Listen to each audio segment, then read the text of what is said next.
गर्व महसूस कर रहे हैं कि आज भारतीय जनता पार्टी के परिवार में बिंद की राजनीति के शेर, पूर्व विधानसभा के अध्यक्ष श्रद्धेय श्रीनिवास तिवारी जी के उनके परिवार के हमारे अभिन्न अंग और जो लोकसभा का चुनाव जिन्होंने रीवा विधानसभा से लोकसभा से लड़ा, भाई सिद्धार्थ तिवारी जी जो एक खिलाड़ी के साथ उस क्षेत्र के बिंद की राजनीति के आधार स्तंभ के तौर पर जिन्होंने काम किया है, ऐसे आदरणीय तिवारी जी के पोते कहेंगे ना, तिवारी जी के हमारे पोते आज सिद्धार्थ तिवारी जी भारतीय जनता पार्टी में, भारतीय जनता पार्टी के नेतृत्व के प्रति माननीय प्रधानमंत्री नरेंद्र मोदी जी, हमारे मुख्यमंत्री माननीय शिवराज सिंह चौहान और भारतीय जनता पार्टी के प्रति उन्होंने आस्था आज व्यक्त की है। मैं उनका भारतीय जनता पार्टी के परिवार में बहुत स्वागत करता हूं, बहुत बहुत अभिनंदन करता हूं। मैं भाई साहब से प्रभावित होकर के, माननीय मुख्यमंत्री जी से प्रभावित होकर के और इनके काम काज से प्रभावित होकर के, और जहां मैं था हमारी जब बात ही नहीं सुनी जाएगी। हम दलित परिवार से आते हैं, हम लोगों ने तन मन धन से समर्पित होकर काम किया है। जो लोगों को हमारी तरफ ध्यान ही नहीं है, 15-20 साल से हम किसी पोस्ट पे नहीं है, फिर भी इनके कहने पे रात दिन काम कर रहे हैं। फोन लगाते कोई फोन सुनने वाला नहीं है, तो हम कैसे रहें कांग्रेस में जब वहाँ कोई काम भी नहीं बताता, ना कोई कुछ काम है वहाँ। तो अब मैं ये कह नहीं सकता आप लोगों के सामने कि कैसे टिकट बांटे जाते हो, क्या होता है। सर्वे में आप पता कर लीजिए, मेरा पहला नाम क्यों नहीं टिकट मिला, क्योंकि मेरे पास पैसा नहीं है, मैं गरीब आदमी हूँ। इससे प्रभावित होकर उनकी नीतियों के खिलाफ, भाई साहब से प्रभावित होकर के, बीजेपी से नीति रीति से प्रभावित होकर के, बिना किसी ना मेरे को कोई पद चाहिए, मैं काम करूंगा, पहले बीजेपी को वोटिंग कराऊंगा।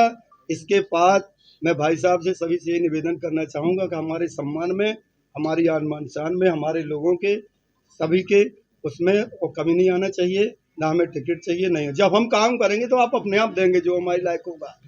मेरे पूज्य बाबा जी ने 1972 में कांग्रेस ज्वाइन की थी। उसका एकमात्र कारण था कि 1971 में हमने पाकिस्तान को शिकस्त दी थी। आज कोई भी देशभक्त युवा इस बात को नकार नहीं सकता है कि मोदी जी के नेतृत्व में भारत नई ऊंचाइयों को निरंतर प्राप्त कर रहा है, चाहे वो सैन्य में हो, वाणिज्य में हो।